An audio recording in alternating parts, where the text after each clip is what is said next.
जय हिंद।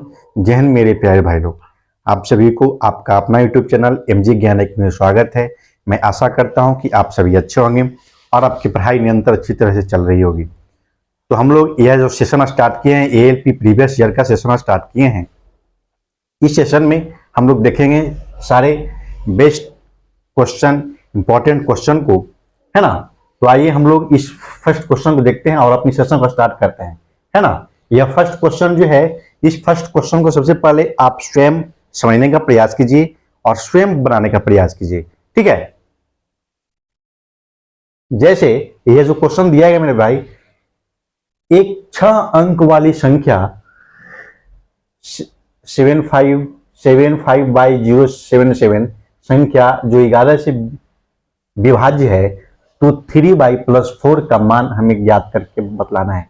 मेरे प्यारे भाई, इस तरह का क्वेश्चन आपको रेलवे हमेशा आपसे राइज करती है, ये रेलवे के एग्जाम में, है ना। तो आइए इस तरह के क्वेश्चन को हम लोग एक बेस्ट अप्रोच के साथ, बेस्ट कॉन्सेप्ट के साथ समझने का प्रयास करेंगे और सीखेंगे, है ना।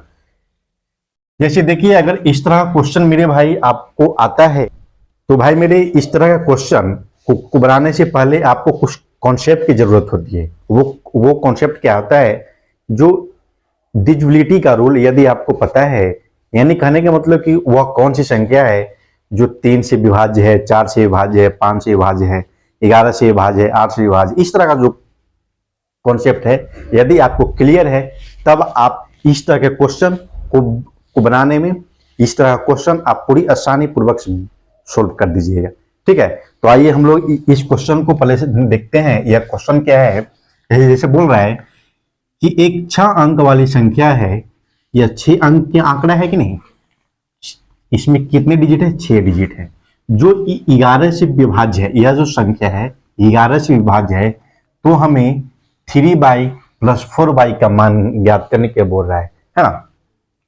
यानी सबसे पहले अब हमें ये चीज पता करना होगा कि 11 का डिविजिबिलिटी का रूल क्या होता है, 11 से वह कौन सी संख्या कटेगी, है ना। तो आइए हम लोग पहले 11 का डिविजिबिलिटी का रूल को पहले सीखते हैं। आप अपनी कॉपी खोलिए और एक पेन लीजिए, है ना।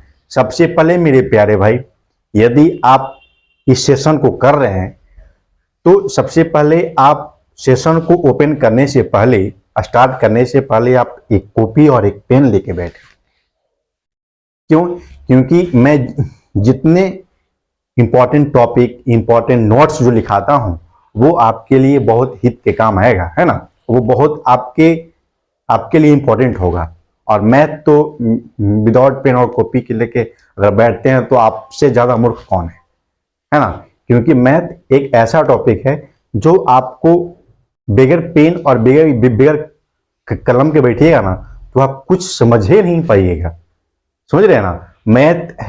मैथ में यदि कोई आंकड़ा दिया रहता है, मैथ का रूल कहता है कि मैथ का क्वेश्चन जितने आंकड़े दिए रहते हैं, उस आंकड़े को पहले लिखने का प्रयास कीजिए, है ना। उसके बाद आपको आइडिया आएगा कि वो क्वेश्चन में क्या दिया गया है और क्या हमसे मांग रहा है ना। जब तक आप कॉपी में नहीं लिखिएगा, तब तक आप क्वेश्चन को सोल्व नहीं कर पाएंगे बेस्ट तरीके से, समझ रहे हैं ना। जिससे सबसे पहले आप एक कॉपी और एक कलम लेके बैठे, ठीक है। तो आइए हम लोग इस 11 से कौन सी संख्या विभाज्य होंगे, आप एक नोट लिखे लिखिएगा। 11 के डेरिवेटिव का रूल लिखिएगा कि 11 से वैसी संख्या विभाजित होंगे जो द्विही आंकड़े, लिखिएगा, द्विही आंकड़े के अल्टरनेट डिजिट को ऐड करते हैं, ठीक है।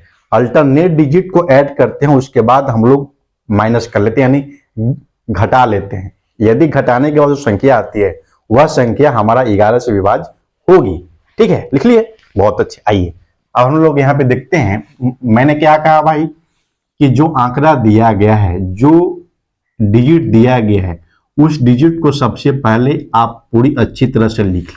मैंने लिख लिया, क्या आपको डिजिट दिया गया था ना। चलिए, उसके बाद मैंने क्या कहा कि अल्टरनेट डिजिट को क्या करना है, ऐड करना है, उसके बाद माइनस कर लेना है, ठीक है। देखिए, इसको इसके साथ ऐड करेंगे, इसको इसके साथ ऐड करेंगे, ठीक है। अब जो बचा एक ये बचा, इसको इसके साथ ऐड करना है और इसको इसके साथ ऐड करना है, यानी अल्टरनेट कर रहे हैं कि नहीं।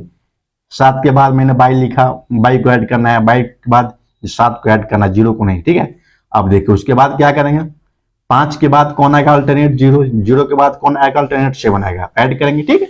ऐड कीजिए, ऐड करने के बाद क्या आएगा देखिए 7 प्लस बाई प्लस 7 को क्या करना है माइनस करना है, बाई 5 जोड़ 0 जोड़ 7 ऐड किया ना, 5 जोड़ अल्टरनेट कर रहा है ना, 7 अल्टरनेट है ना, 7 बाई 7 ऐड किया। अब देखिए अब इसको ऐड करने के बाद हम लोग इन दोनों आंकड़ों को क्या करते हैं घटा लेते हैं, और वो जो संख्या आएगी वह संख्या हमारा 11 से विभाज्य होगा, ठीक है।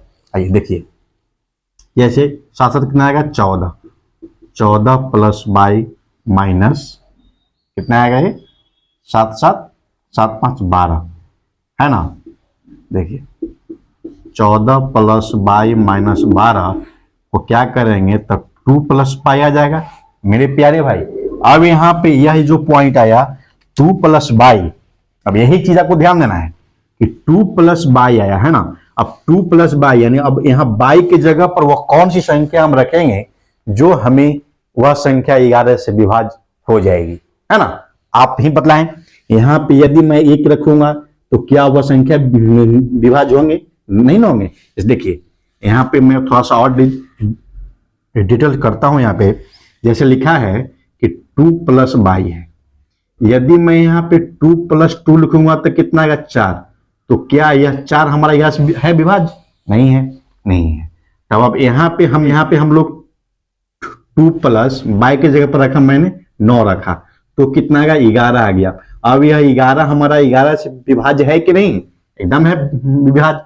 तो हमारा यहाँ पे बाई का मान कितना रखना पड़ेगा 9 रखना पड़ेगा, यानी बाई का मान जो हमारा 9 आ गया मेरे भाई।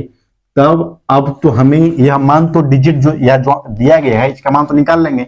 इसका मान क्या है 3y प्लस 4 यानी 3 गुना 9 प्लस 4 9 27 और 4 31 यानी 31। इस क्वेश्चन का राइट आंसर आ जाएगा कितना 31, यानी 31 के हैं तो C for cat is the right answer. समझ में आया मेरे प्यारे भाई। इस तरह का क्वेश्चन आपको समझना है, सीखना है, जानना है तो आप इस सेशन के साथ बने रहें, और पूरी बेस्ट से बेस्ट क्वेश्चन इस सेशन में लाया गया है, ठीक है। तो आइए हम लोग नेक्स्ट क्वेश्चन को देखते हैं। यह जो नेक्स्ट क्वेश्चन लिया गया है फर्स्ट क्वेश्चन के जैसा ही लिया गया है। यह क्वेश्चन आपके लिए मैंने लाया है, ठीक है। इस क्वेश्चन को सबसे पहले आप 20 सेकेंड के लिए इस वीडियो को पॉज कीजिए और खुद से स्वयं से बनाने का प्रयास कीजिए। यदि नहीं बनता है तो मैं तो आपके लिए यहाँ हूं, मैं आपको समझाऊंगा, ठीक है। तो यह जो क्वेश्चन दिया गया है, यह क्वेश्चन जैसे बोल रहा है कि यदि 7 अंक का डिजिट जो दिया गया है यह जो है 72 से क्या है विभाज्य है, तो हमें 3x प्लस बाई का मान हमसे यह क्वेश्चन इराइज कर रहा है, ठीक है। आइए क्या आप क्वेश्चन को समझे, बहुत सुंदर। आइए देखिए जैसे यह जो क्वेश्चन दिया गया है क्या बोल रहा है मेरे करने के लिए, बोल रहा है कि वह संख्या जो है 72 से विभाजित हो तो 3x प्लस बाई का मान, ठीक है।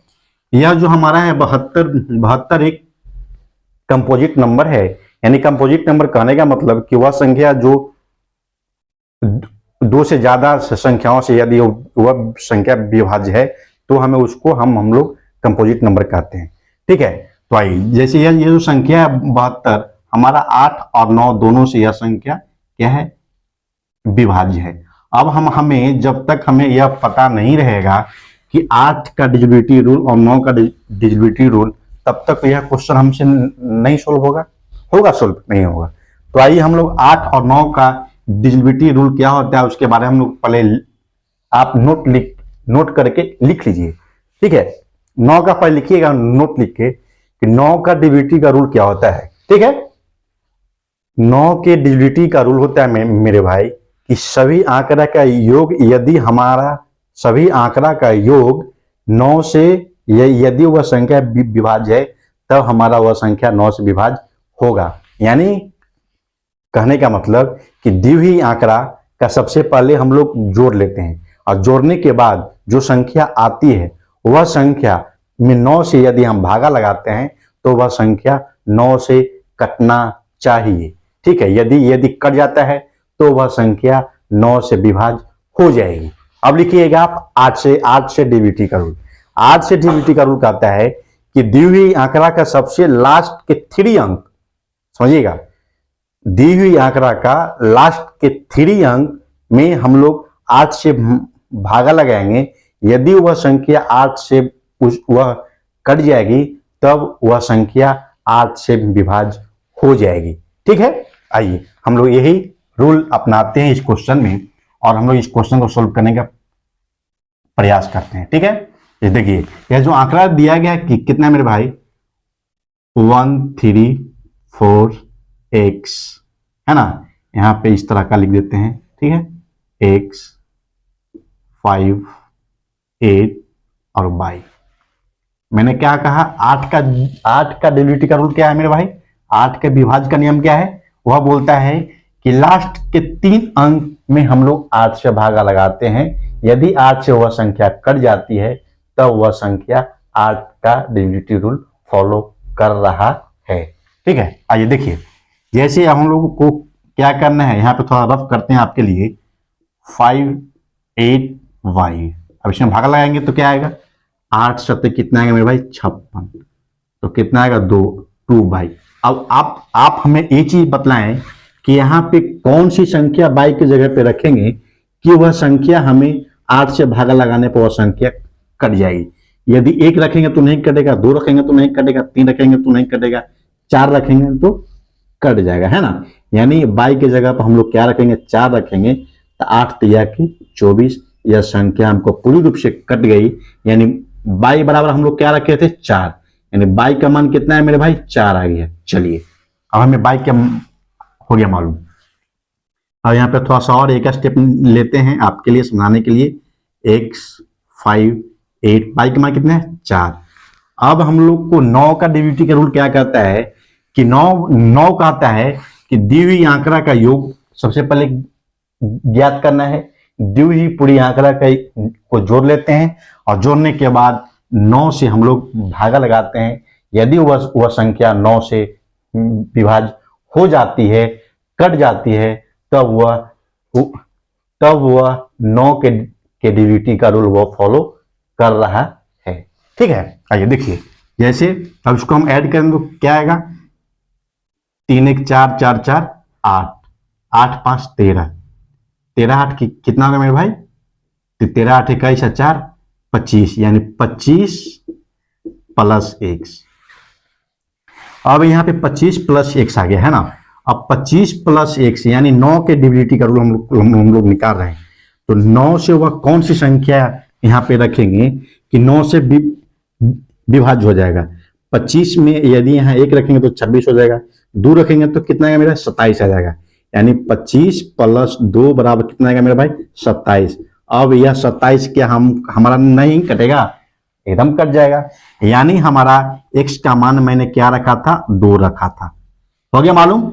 x का मान हमें मालूम हो गया और y का मान जब मालूम हो गया मेरे भाई, तब क्या यह संख्या नहीं निकल जाएगी, एकदम निकल जाएगा। समझ रहे हैं ना। 3x प्लस y का मान ज्ञात करने के लिए बोल रहा है, तो 3 गुना x का मान कितना है मेरे भाई 2 प्लस y का मान कितना है 4, 3 गुना के 6 4 कितना आएगा 10। यानी इस क्वेश्चन का राइट आंसर कितना आएगा 10। D for dog is the right answer. समझ में आया, बहुत अच्छे मेरे प्यारे भाई। आप इस सेशन को लाइक करते चलें और दोस्तों के साथ भी इसे शेयर करते चलें, ठीक है, बहुत अच्छे। तो आइए नेक्स्ट क्वेश्चन को देखते हैं। यह जो क्वेश्चन दिया गया है समय और काम, टाइम और वर्क से यह क्वेश्चन लिया गया है आपके लिए। तो इस क्वेश्चन को सबसे पहले समझने का प्रयास कीजिए, ठीक है। जैसे यह क्वेश्चन बोल रहा है मेरे प्यारे भाई कि ए किसी काम को 10 दिन में समाप्त करता है और बी उसी काम को 15 दिन में समाप्त करता है। यदि दोनों मिलकर 3 दिन तक काम करते हैं तो बी उसके बाद बी कार्य छोड़ देता है, तो पूरा कार्य टोटल कार्य कितने दिनों में समाप्त होंगे, यह क्वेश्चन आपसे बोल रहा है। यानी क्या आप क्वेश्चन को समझे नहीं समझे, आइए फिर समझते हैं। जैसे दो व्यक्ति हैं, एक ए है और एक बी है। दोनों के कार्य करने का दिन दिया गया है कि एक व्यक्ति 15 दिन में कार्य को खत्म करता है और एक व्यक्ति 10 दिन में कार्य को पूरा कर रहा है। तो कहता है कि दोनों व्यक्ति अपने आप में बात करता है, बोलता है कि ऐसा करो कि दोनों मिलके एक साथ कार्य को शुरू करते हैं। तो ए और बी दोनों मिलके कार्य शुरू करता है, लेकिन ये जो है बी है धोखेबाज। ए के बोला कि भैया हमने दोनों मिल के कार्य को यदि शुरू कीजिएगा तो हम लोग जल्दी में कार्य करेंगे और एकदम शाम होने से पहले हम लोग घर पे पहुंच जाएंगे काम खत्म करके। लेकिन ये तो था समझदार, वो कहा कि ठीक है, अच्छा बात है, तुम बोल रहे हो तो काम हम लोग साथ ही करेंगे। काम जब स्टार्ट किया तो बी था धोखेबाज। बी मात्र 3 दिन तक काम किया और 3 दिन काम करने के बाद भाग गया। अब भाग गया, जो ठेकेदार था वो तो भाई जिसके अनुसार आता है ठेकेदार बात करता है, वो तो आपसे काम कराएगा ही कराएगा। तो बी जो था धोखेबाज वो भाग गया। अब वो शेष काम जो है कौन करेगा? ये ही तो करेगा ना। ए को अब पूरा काम करना है। अब वही पूछ रहा है कि पूरा काम जो है करने में कितना दिन लगा टाइम, जो बी धोखेबाज भाग गया उसके बाद। क्या आप क्वेश्चन समझे? बहुत सुंदर। आइए देखते हैं। जैसे ये जो क्वेश्चन दिया गया है, ए जो है, ए क्या बोल रहे हैं मेरे भाई, ए जो है 10 दिन में काम को समाप्त किया और बी जो है उसी काम को कितने दिन में? 15 दिन में काम को समाप्त किया। अब इसका टोटल वर्क का मतलब क्या होता है? हम लोग टोटल वर्क कैसे ज्ञात करते हैं? क्या आप भूल गए? है ना ध्यान। टोटल वर्क यानी एलसीएम ज्ञात कर लेते हैं तो हमारा हुआ टोटल वर्क की प्राप्ति हो जाती है। ठीक है, आइए देखते हैं। जैसे इसका हम अगर ये टोटल वर्क निकालेंगे तो 15 30, यानी इसका एलसीएम कितना है मेरे भाई? 30, यानी यह हमारा आ गया टोटल वर्क। अब बोलिए सर आप 30 ऐसे लिख दीजिए, लिख दिए, हमको कैसे पता? तो आप खाली एलसीएम ज्ञात करने के लिए यही रूल जानते हैं क्या? अगर जानते हैं तो पिटाइए, ठीक है। ये रूल आपको बचपन तक ही सीमित था, अब यहाँ पे आ गए हैं ना कंपटीशन में, तो ये रूल नहीं आपको यूज करना है। ये कीजिएगा तो आपको टाइम लगेगा ज्यादा, लेकिन टाइम यहाँ पे नहीं लगेगा क्योंकि आप एमजी ज्ञान अकेडमी से जुड़े हुए हैं। मैं आपको शॉर्ट से शॉर्ट में तक कम समय में ज्यादा क्वेश्चन बनाने के लिए, आपको यहाँ पे सिखाने के लिए मैं अवेलेबल हूँ। ठीक है, आइए देखते हैं। जैसे यह जो है एलसीएम हम यहाँ लिखें, कैसे लिखें? 30, वो देखिएगा। एलसीएम ज्ञात करने का रूल कहता है कि जो आंकड़ा दिया गया है, जो डिजिट दिया गया है, उस डिजिट में पहले आपको देखना है कि सबसे बड़ी संख्या कौन है। ठीक है, ये चुनिएगा। सबसे बड़ी संख्या जब चुन लिए उसके बाद वह संख्या को इतना बार मल्टीपल कीजिए, गुणा कीजिए कि गुणा करने के बाद जो संख्या है वह संख्या सारी डिजिट से विभाज्य होना चाहिए। यदि वह संख्या विभाज्य हो जाता है तो उस आंकड़े का एलसीएम वह ज्ञात हो जाता है।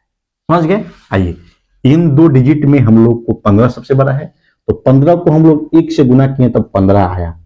तो क्या आया? 10 से विभाज्य है? नहीं है। क्या 15 से विभाज्य है? जी हाँ। तो मैंने क्या कहा? पूरी डिजिट से, डिजिट में जितने आंकड़े दिए गए हैं उस सब से होना चाहिए विभाज्य। ये तो नहीं होगा। अब 15 गुना के 30 किया तो 30, अब 10 से विभाज्य और 15 से विभाज्य, तो क्या इसका एलसीएम 30 होगा कि नहीं? एकदम होगा। आइए आगे बढ़ते हैं। अब इसका क्षमता हम लोग को ज्ञात करना है, यानी इफिशियंसी। ए की क्षमता कितना आएगा मेरे भाई? अब देखिए, क्या ये चीज आपको है मालूम? नहीं मालूम है तो ध्यान कीजिए। टोटल वर्क बराबर हम क्या जानते हैं?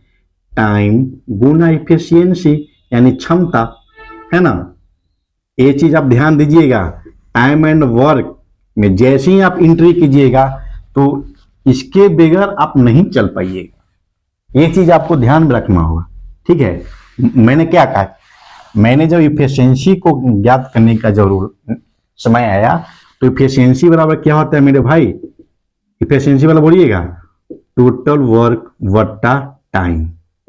ये चीज आप अपनी कॉपी में लिख लीजिए, ठीक। अगर टाइम को ज्ञात करना है तो क्या होगा, टोटल वर्क अपॉन इफिशियंसी, यानी क्षमता। समझ गए। ये जो है फॉर्मूला मैंने आपके लिए लिखा, ये 2 फॉर्मूला, एक 3 फॉर्मूला जो मैंने लिखा, यह फॉर्मूला आप अपनी कॉपी में पूरी सुंदर अक्षरों के द्वारा लिख लीजिए। मैंने यहाँ पे क्या इफिशियंसी ज्ञात कर रहे हैं ना, तो इफिशियंसी मतलब क्या है, टाइम, टोटल वर्क बटा टाइम। एंड टोटल वर्क कितना है मेरे भाई, 30 है, और टाइम कितना है मेरे भाई, 10 दिन है। तो 10 से यहाँ मैंने भागा दिया तो 10 दिया कि 30, यानी इफिशियंसी निकल के आएगा कितना, 3 आ गया, है ना। अब इसका देखेंगे तो किसका कितना आ गया, 2 आ गया। ठीक है, यहां तक आप समझ गए। अब चलिए, अब जो क्वेश्चन करा था उसके बाद चलिए, अब यहां से दोनों मिलकर 3 दिन तक काम करता है, दोनों मिल करके ए प्लस बी दोनों मिल करके एक दिन में कितना काम कर रहा है मेरे भैया, 3 दू 5 काम यह कर रहा है। तो कितने दिन कर रहा है मिल करके, 3 दिन। तो 3 दिन में हमारा यह मिल करके कितना काम कर देगा, 15 काम हो जाएगा। तो 15 काम। अब शेष काम कितना बच गया मेरे भाई, शेष काम कितना बच गया वो देखिएगा। शेष काम हमारा बच गया 30 माइनस 15 इक्वल टू 15। अब यह जो 15 काम बच गया, यही इतने कम्मा बच रहा था, तब हमारा ये धोखेबाज लड़का भाग गया। अभी जब यह भाग गया तब तो हमारा कम्मा यही ना करेगा, ये ना करेगा, तो ये अपनी क्षमता के अनुसार ना करेगा। अब उसको रोज काम करने की क्षमता है 3 गो, और उसको कहिए नहीं आज तुम 5 काम करके जाओ, होगा वो बेचारा तो सब गोड़ा सब छितार देगा, है ना। तो क्या उसको गोड़ा छितवाना है, नहीं ना। उसकी क्षमता के अनुसार वो अपना काम आपको पूरा करके जाएगा। देखिए जैसे यह जो है, ये जो है 3 की क्षमता से काम कर रहा है, यानी ये जो है एक दिन में 3 काम कर रहा है, तो हमें 15 को काम और इनसे करवाना है। तो ये जो है हमारा 15/3, यानी 3 × 5 = 15, यानी 5 दिन में यह शेष काम को यह पूरा करके चल जाएगा। ठीक है, तो क्या आप यहाँ पे देखिएगा A फॉर एप्पल, क्या आप इसमें टिक आउट कीजिएगा। 5 दिन तो काम मेरा पूरा हो गया, 5 दिन मेरा काम हो गया ना पूरा। तो कुछ बच्चे, कुछ मेरे प्यारे भाई 5 दिन ऑप्शन देखेंगे और टिक आउट करके एकदम खुशी खुशी घरे आ जाएंगे। तो खुशी खुशी तो आए हैं, जब आंसर की आएगा ना तब देखिए अरे यार 5 दिन मेरा तो रॉन्ग आंसर है। तो रॉन्ग आंसर होगा नहीं। आप यहाँ पे इस चीज को आप फॉलो नहीं किए। ये जो था यहाँ पे बोल रहा था कि पूरा काम टोटल वर्क, ये शब्द को आपने सही से नहीं पढ़ा। ये चीज यदि आप पढ़े होते तब यहाँ पे क्या करते, 5 + 3 = 8 दिन करके यहाँ पे आप टिक आउट करते किसको, C for cat is the right answer, और आप 1 नंबर अपनी बैग में लेके आते। समझ गए। मैंने यहाँ 5 + 3 क्यों किया, क्योंकि यह बोल रहा है कि पूरा कार्य कितने दिनों में पूरा कर रहा है। ये नहीं बोला कि शेष कार्य, यदि शेष कार्य करता तो आप यहाँ पे राइट थे, 5 दिन ही आ गए। लेकिन यह बोल रहा है कि पूरा कार्य कितने दिनों में पूरा होगा। तो पूरा कार्य सबसे पहले तो 5 दिन, सबसे पहले 3 दिन तक तो यह कार्य करबे किया, है ना, दोनों मिलके, और लास्ट में शेष कम्मा को किया था ए कितना दिन, 5 दिन। तो 5 दिन और 3 दिन, 5 दिन और 3 दिन 8 दिन होते हैं, यानी C for cat is the right answer. समझ गए। बहुत सुंदर मेरे प्यारे भाई।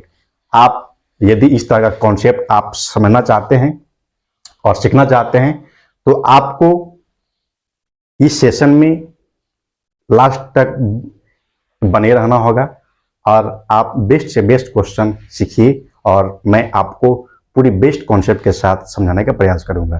ठीक है, आप सेशन को छोड़ के नहीं जाइएगा, समझ रहे, स्किप करके नहीं भागिएगा। यदि आप सेशन को छोड़ के जाइएगा तो जो मैं आपको समझाने का प्रयास कर रहा हूं वो मैं आपको नहीं समझा पाऊंगा, और जो आपको नेसेसरी जानने की जरूरत है वो चीज आप नहीं जान पाइएगा। तो आप भी असफल रहेंगे और मैं भी असफल होऊंगा। तो मैंने सबसे पहले आपके लिए ये शब्द आपको बोला था कि हम और आप दोनों मिलकर इस सेशन को बेस्ट से बेस्ट करेंगे। ठीक है, तो इस सेशन को बेस्ट करना है कि नहीं, एकदम करना है। तो आपको इस सेशन के साथ लास्ट तक जुड़े रहना नेसेसरी, बहुत जरूरी है। ठीक है, तो आइए नेक्स्ट क्वेश्चन को देखते हैं। यह जो नेक्स्ट क्वेश्चन जो है, इस क्वेश्चन को समझने का प्रयास करेंगे। यह जो क्वेश्चन बोल रहा है कि एक कैंप में 60 जवान या 60 सिपाही हैं जिनको 200 दिन के भोजन का प्रबंध कराया गया है। यानी 60 सिपाही, 60 सैनिक के भोजन का प्रबंध 200 दिन तक के लिए कराया गया है। तो 80 दिन के बाद 20 जवान और आ जाते हैं, तो भोजन कितने दिनों तक चलेगा? क्वेश्चन समझे नहीं समझे? जैसे बोल रहे हैं कि पहले से 60 को हैं सिपाही लोग, आर्मी लोग, है ना। उन 60 सिपाही, 60 जवान का भोजन का प्रबंध 200 दिन का पहले से कैंप में कर दिया गया। लेकिन उसके बाद 80 दिन के बाद 20 सिपाही और आ जाते हैं, तो उस कैंप में जो शेष जो बचे जवान बचे, उन सारे जवान कितने दिन तक भोजन करेंगे, उनका भोजन का प्रबंध कितने दिन तक और रहेगा, उसके बारे में यह क्वेश्चन आपसे राइज कर रहा है। तो आइए समझते हैं। जैसे सबसे पहले हमारा यह जो क्वेश्चन बोल रहा है कि कितना दिन का है मेरे भाई, 60 जवान पहले हैं, 60 जवान आए हुए हैं, 60 जवान का भोजन 200 दिन तक के लिए प्रबंध कराया गया। लेकिन 80 दिन के बाद आपको यहां पे ध्यान देना होगा, ये जो 80 दिन बोल रहे हैं ना, 80 दिन के बाद, यानी 80 दिन तक ये तो खाए 60 आदमी, 60 जवान जो है 80 दिन तक तो खाए ना। 80 दिन के बाद ना, अब वह 80 दिन के बाद में 20 और आ रहे हैं, तो 80 दिन के बाद यानी अब हमारा यह 60 सिपाही कितने दिन और खाना खाएंगे 80 दिन के बाद, यानी 120 दिन और इनका है रखा हुआ है भोजन, यानी 80 सिपाही का 120 दिन का भोजन और अभी बच रहा है, जो 120 दिन तक वो खाना खाएंगे। लेकिन 80 दिन के बाद इसी कैंप में 20 जवान और आ जाते हैं, सम्मिलित हो जाते हैं, यानी 60 अब 20 यानी 80 सिपाही। 80 सिपाही अब यह काम, यह जो था 120 दिन का जो भोजन था, अब यह भोजन कितने दिन चलेंगे जब 20 जवान और आ गए, यही तो बोल रहा है। तो कितने दिन चलेंगे आइए देखते हैं।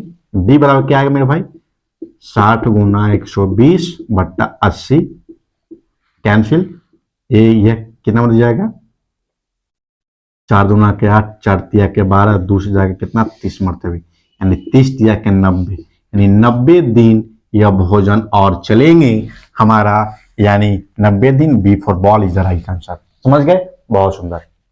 तो आइए इस नेक्स्ट क्वेश्चन को देखेंगे। यह जो नेक्स्ट क्वेश्चन लिया गया है, एक त्रिभुज की भुजाएं 1/2 रेशियो, 1/3 रेशियो और 1/4 के अनुपात में है। यदि इस त्रिभुज का परिमाप 52 सेंटीमीटर दिया गया है, तो उसमें सबसे छोटी भुजा की लंबाई हमसे यह क्वेश्चन पूछ रहा है। क्या क्वेश्चन को समझे नहीं समझे? आइए, जैसे एक त्रिभुज दिया गया है और उस त्रिभुज के भुजा की लंबाई हमें रेशियो के रूप में दिया गया है और उस त्रिभुज का परिमाप भी दिया गया है, तो उसके बाद वह बोलता है कि उस सबसे छोटी भुजा की लंबाई क्या है, उसके बारे में यह क्वेश्चन हम लोग से राइज कर रहा है। तो आइए समझते हैं क्वेश्चन को। जैसे सही भुजा का योग, यानी हम लोग को एक त्रिभुज है ना, एक त्रिभुज है ए बी और सी। देखिए जैसे क्या है भुजा, 1/2/1/3/1/4। एक चीज आप ध्यान दीजिएगा, इस तरह का रेशियो यदि दिया रहे भिन्न के रूप में, फ्रैक्शन के रूप में, तो हम लोग रेशियो कैसे ज्ञात करते हैं उन सारे भुजाओं का। जैसे ए बी सी का यदि आपसे बोलता है कि ए अनुपात बी अनुपात सी का मान हमें ज्ञात करें अनुपात में, रेशियो में, तो कैसे ज्ञात करते हैं? यदि नहीं जानते हैं ना, तो मैं आपके लिए रेशियो का एक सेशन चलाया है, वह सेशन का प्लेलिस्ट बना दिया गया है। वहां पे आप जाकर पूरे रेशियो का डॉट को जाकर के वहां पे क्लियर कीजिए। वो सारे कॉन्सेप्ट अच्छी तरह से आपके लिए दिया गया है, वहां जाके आप सीख लें, ठीक है।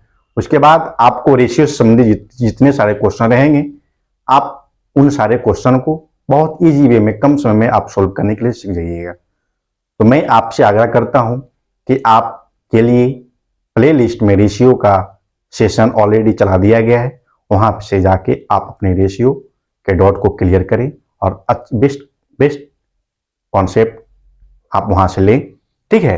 तो आइए, जैसे यहाँ पे यदि फ्रैक्शन के रूप में दिया रहता है तो हम लोग को रेशियो कैसे ज्ञात करना होता है वो देखिए।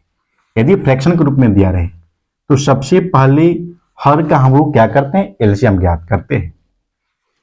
जैसे इसका एलसीएम क्या आएगा, सबसे बड़ी संख्या कौन है, 4 है। अब 4 को इतना मल्टीपल करना है मेरे भाई कि हमें वह संख्या आए जो इन तीनों संख्या से कटनी चाहिए।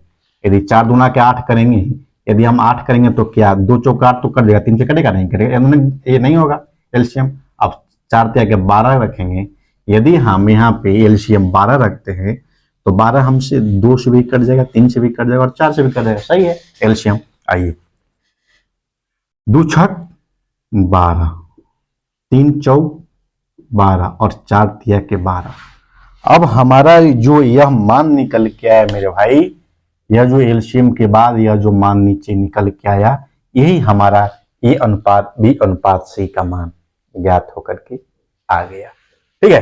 तो देखिए, अब हमारा जब भुजा के मान हमें ज्ञात हो ही गया, ए अनुपात बी अनुपात सी का मान आ गया कितना, 6:4:3, यानी हमें सारे भुजा हो गया, ज्ञात हो गए। अब आप क्या यह फॉर्मूला जानते हैं? त्रिभुज के परिमाप यदि नहीं जानते हैं तो लिख लीजिए अपनी कॉपी में कि त्रिभुज का परिमाप बराबर होता है सभी भुजाओं का योग। सभी भुजाओं का योग है ना, त्रिभुज के परिमाप बराबर होता है सभी भुजाओं का योग। कितने भुजा हैं, इतने हैं, 1 6 4, यानी योग करना है तो योग कितना मेरे भाई, 6 4 10 और 3 13, यानी 13x है ना। और त्रिभुज का परिमाप कितना दिया गया है, 52 है ना। तो x का मान कितना आ जाएगा मेरे भाई, 13 चौक 52, 4 आ जाएगा। अब सबसे बड़ी भुजा, अब सबसे बड़ी भुजा यानी सबसे छोटी भुजा के बारे में बोल रहा है, तो इसमें सबसे छोटा कौन है, 3 है ना। तो सबसे 3 यानी 3 के बारे में हम बोल रहे हैं, तो x बराबर x बराबर 3 आ गया, तो 3x बराबर कितना आ गया भाई, 3 गुना 4 = 12 सेंटीमीटर सबसे छोटी भुजा की लंबाई आ जाएगी, यानी 12 कहे तो A for Apple is the right answer.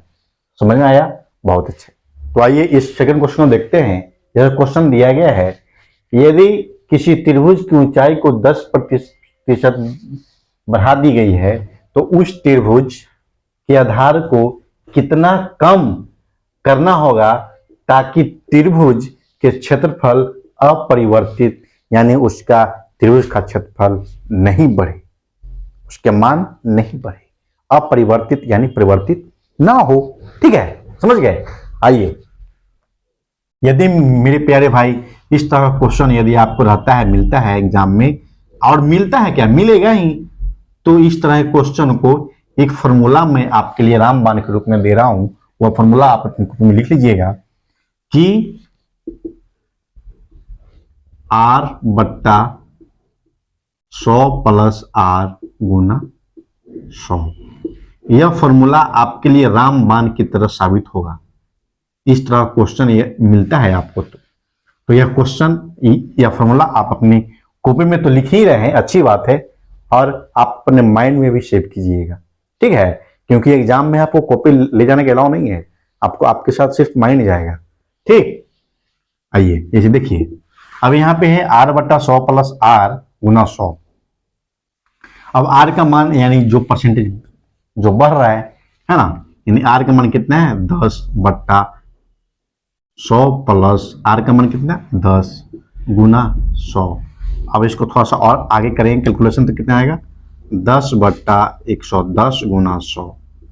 अब इसको थोड़ा सा और आगे चलेंगे कैलकुलेशन तो कितना आएगा 1000 है ना बट्टा 110 एक शून्य से एक शून्य कैल्शियम। अब 11 से भागा देंगे तो कितना है मेरा भाई 11 9 का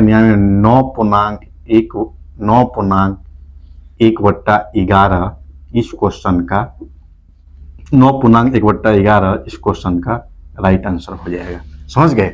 यानी कहें तो 9.11% यानी C for cat is the right answer. समझ गए? बहुत सुंदर। मैं पूर्ण विश्वास के साथ यह कह सकता हूं कि यह सेशन आप सभी को पूरी अच्छी तरह समझ में आया होगा और अच्छा लगा होगा। तो आप अपने दोस्तों के साथ इस सेशन को शेयर करें और एक लाइक करते चलें। यदि आप इस चैनल पे नए विजिट किए हैं तो एक सब्सक्राइब करते जाएं, जिससे मैं जब भी वीडियो अपलोड करूं तो आप तक इस वीडियो का नोटिफिकेशन, इस सेशन का नोटिफिकेशन आप तक शीघ्र पहुंचे और उस सेशन का आप लुत्फ उठाए। ठीक है? जय हिंद, जय भारत, जय बिहार। धन्यवाद।